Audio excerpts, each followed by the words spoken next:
Good morning or good evening if you're in England.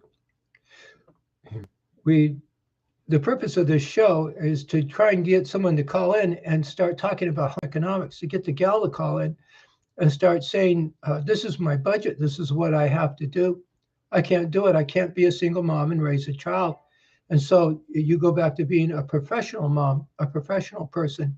And to that end, you realize that 10-year-olds can't pay for their moms and dads can't go out and work in that sense of the word and run a family. And so you view the mom and dad as a single unit. It turns into home economics. And all that was thrown out. I get to, not that anyone's actually listening to this, but I get to sneak in something. The reason this is on a little later than normal is because I went over to the University of Arizona, which is right down the street, and I attended the Pearl Harbor ceremonies. It's not very long. The ROTC guys have a little ceremony they go through. Our dad was in that battle, and so I make it a point to go there.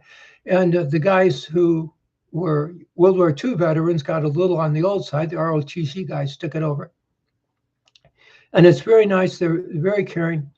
They uh, there are some things that stand out that are just that they don't realize that hopefully they'll change. That's about as polite as it can get. One of them is the idea of the gal is some real neat little gal. She got up there and was the master of ceremonies before the colonel took over. And she's a gal, and they have her dressed up just like a man. They have her talking just like a man. Gone is the Navy wave and the Air Force whack. And in comes this kind of neutered person, and it's not going to do anything except horrible. I'll remind you guys that the reason that person is there is because of the women's liberation movement. And the women's liberation movement didn't want to do anything along the lines of producing anything. They wanted to go back and look. They wanted to crash our society so they could go upstairs and become the upper class in a peasant and property class society. And they had the emotion to do it. Gone was the idea of making money by making somebody else better off. And in was this idea of being in the big house and ruling over everybody living in the slave quarters. And so if you find yourself a gal like that, I hope you'll turn around. I hope someone will hear this and change. I better watch how I word that.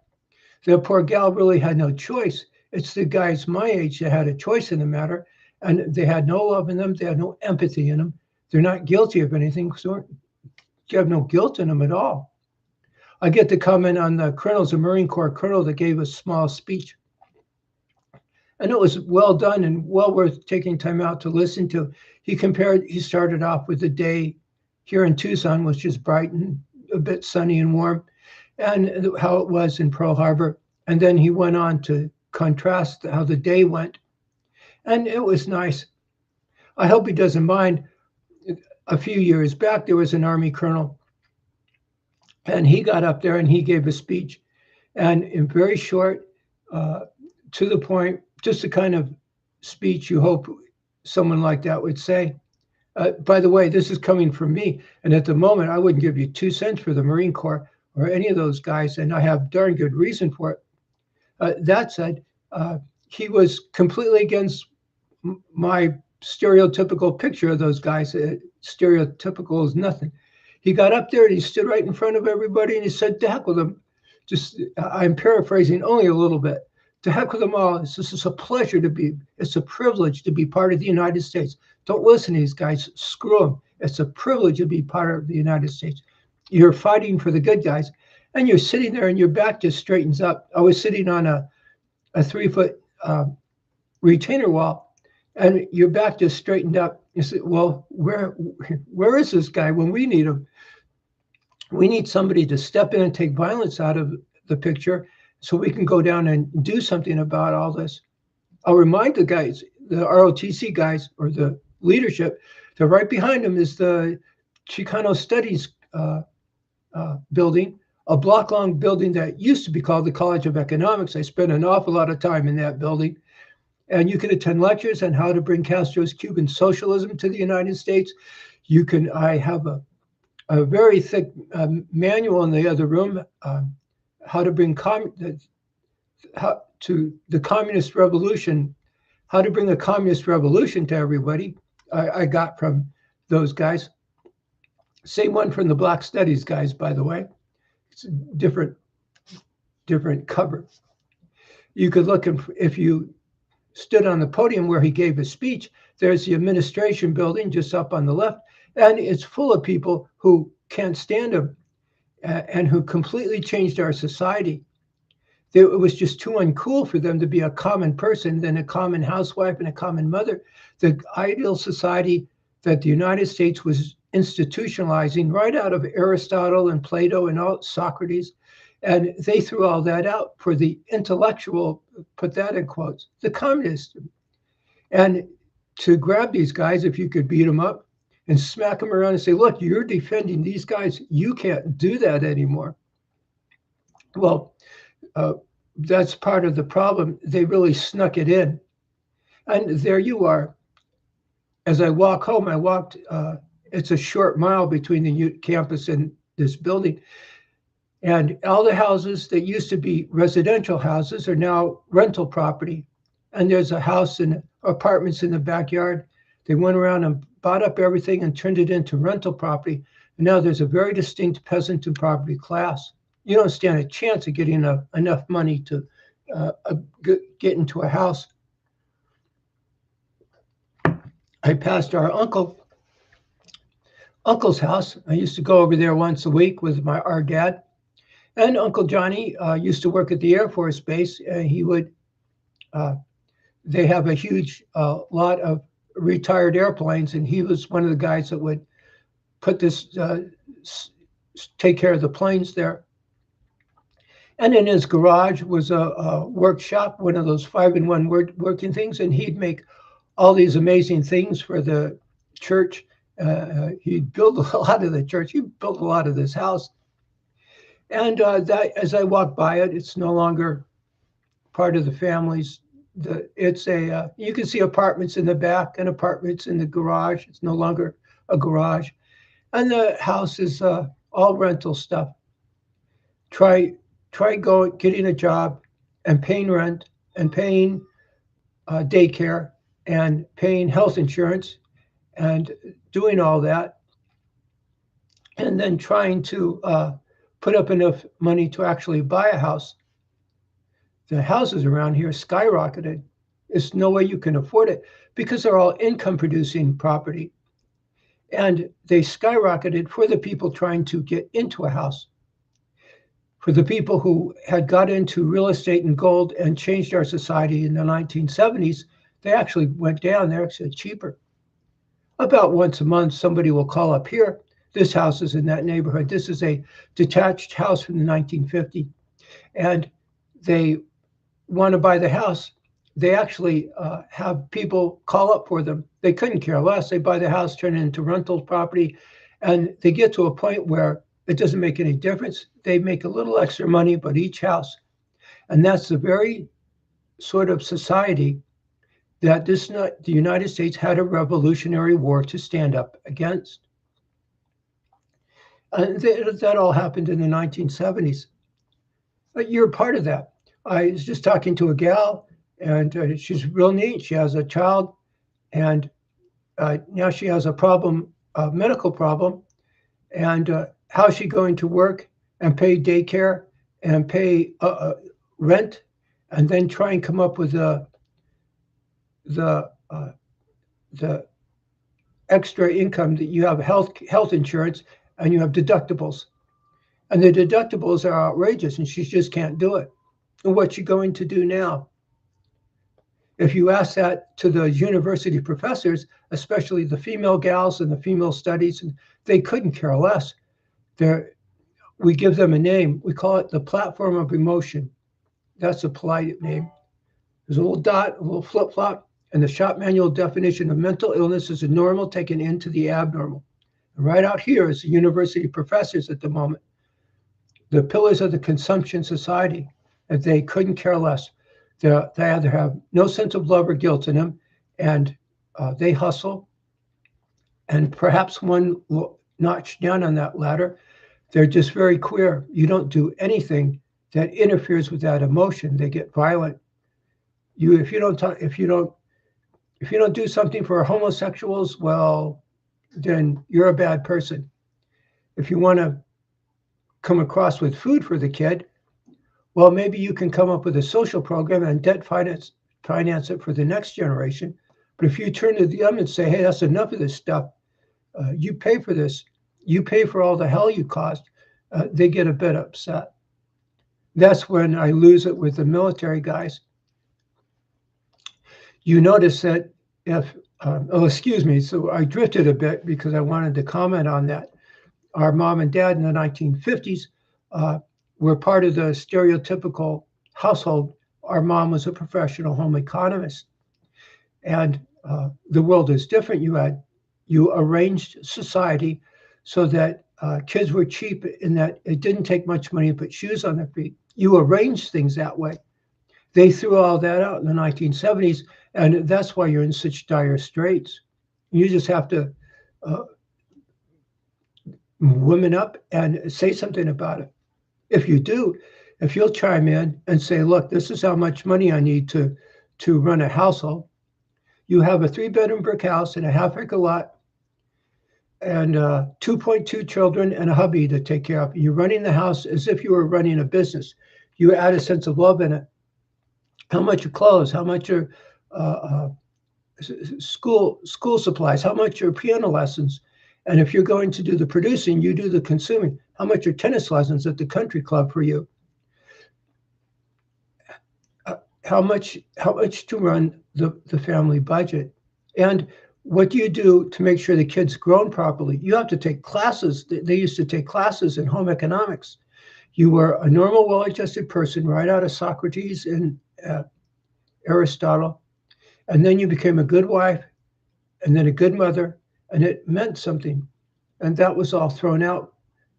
The same with the dad. You were a good husband, a good provider. And once that happened, once that happened, you start to, you go to work. Maybe you can lower the amount of hours a guy has to work. Maybe you could increase the recreational time for the gal. You had gals who knew how to raise kids and knew how to run a household professionally. If you ever get a chance to watch the movie Bachelor Mother, one of the scenes in there is when David Niven turns to Ginger Rogers and says, we're going to raise the next generation of children the scientific method. Well, the scientific method is not the intellectual method. Actually, the scientific method is a Catholic method. Actually means something to be all this stuff. Home economics comes from monks and popes, monks and monasteries and nuns. So so I'm hoping somebody will hear this and call in and get started. If you'll call in and say enough is enough, I'm here in New York and I can't take this anymore. This is what I need to get into a house. This is what a good idea what my budget should be. You can deduct childcare from that. You can deduct rental property. You don't rent property to people. You don't rent property from people. And if you're a guy, you chime in and say, this is my income. This is what my paycheck is. And in order to come up with that kind of budget, this is how many hours I would have to work. And if you have those two numbers, you can compare them with society. You can compare them. You can go to work, compare them with what you have now and what life was like in the United States. What made the United States such a magical place to live? In the just so it said, home economics. Home economics is when the married couple is viewed as a basic economic thing. 10-year-olds can't pay for the mommies. Mommies can't take care of their children and go work in the factories. That is a profession. Dad has a job of being a professional father, and he works in the furniture factory.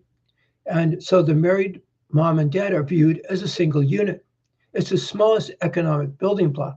And that's how you get a detached house. There's a living room to live in, a dining room to eat in, and a kitchen to support the dining room. garage for the family car. And it's the opposite of poverty. What gets you out of poverty? Okay, well, picture a house. Just so it said, this is the opposite of communist housing projects and fascist tenement houses, apartments. And if you notice, housing projects and apartments are the same thing. And if you notice, nobody likes living in them.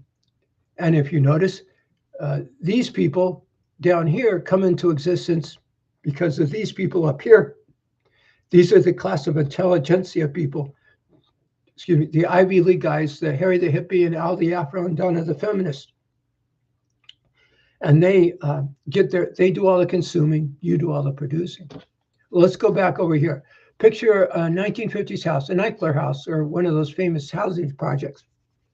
To me, okay, there's mom and she's in the kitchen and everything else, stereotypical. Go out to the side, at the bottom, start with farming and mining. Above that, manufacturing. Above that, wholesale, retail, and repair. Above that, retirement, education, and recreation.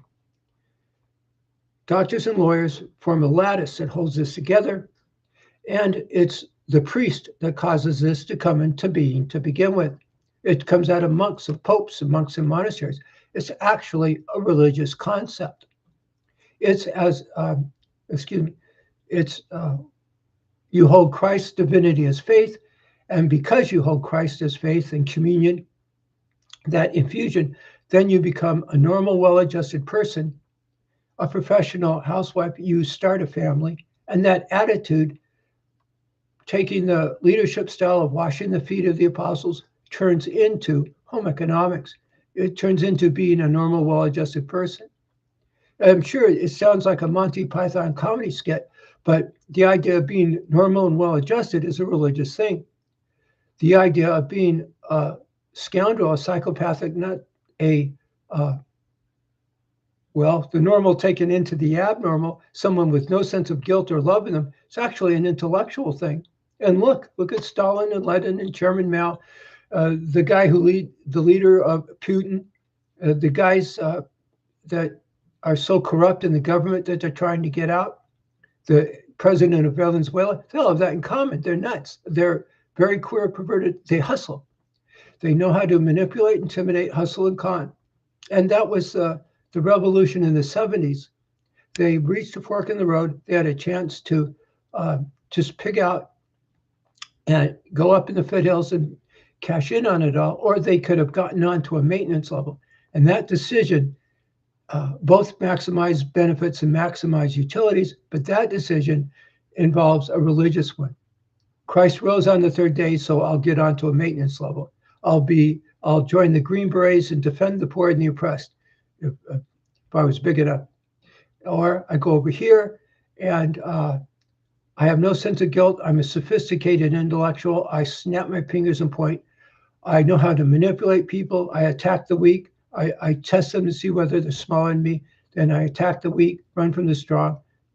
I collect, I move up in the foothill. I get into a duplex. I start renting out property. I cause that peasant and property class society. And hey, it works. And they spent their life as hustling and consuming everything. And the fact that other people are going to starve and societal collapse, well, that's okay with them. Well, it's been about almost 20 minutes now. And so I'll try and be here next Sunday at 10 o'clock. And I'll try to be here next Saturday at 4 p.m. in the afternoon. And so if you hear this, I'm hoping somebody will hear this. And if you're a gal, straighten up and go to work. That's enough of this. We really don't need the left-wing woke gals. And right now, the only thing that's happening is it's going from the Democrats back to the Republicans. It's not going to work. This isn't an anti-Trump. Remember, Donald Trump ran standing up to a bum's rush. The heck with all these guys. But it's also true that those gals who were the female fighter pilots and the female judges, They're just the same thing as the left-wing woke gals. The only difference is a radio station. Do you notice that got still out of the picture is Melania Trump? And she's a gal we need so desperately. We need a woman. We need the professor of home economics. We need the Catholic nuns that cause it all to come into being. If we had you, if you were those guys and you started calling in, says, okay, this is what I need to get people out of poverty. I got to get the house. I'm in Chicago. I'm going to turn these housing projects, communist housing projects. They used to be the most expensive ghettos in the history of human beings on this earth. Okay, if you're a gal and you're Chicago, enough of this. I'm going to be a home economist. Now, this is what I need to turn these housing projects into a livable place where a family is comfortable, where I can get the next generation of kids raised. And once you do that, you turn to the guy and say, okay, you know what a job is. A plumber is a job. A professional athlete is not. Enough of this. Let's start going to work. And we have a strategy to do that. Well, I hope you call in. I hope you pass the word. And there's a YouTube channel called The Priest and Pimp, which the priest or the pimp represents the classic battle of good and evil, where the priest says, say what you mean and mean what you say. And the pimp is somebody who knows how to manipulate and intimidate people. And in this camp, that's what defines a bad guy as a bad guy.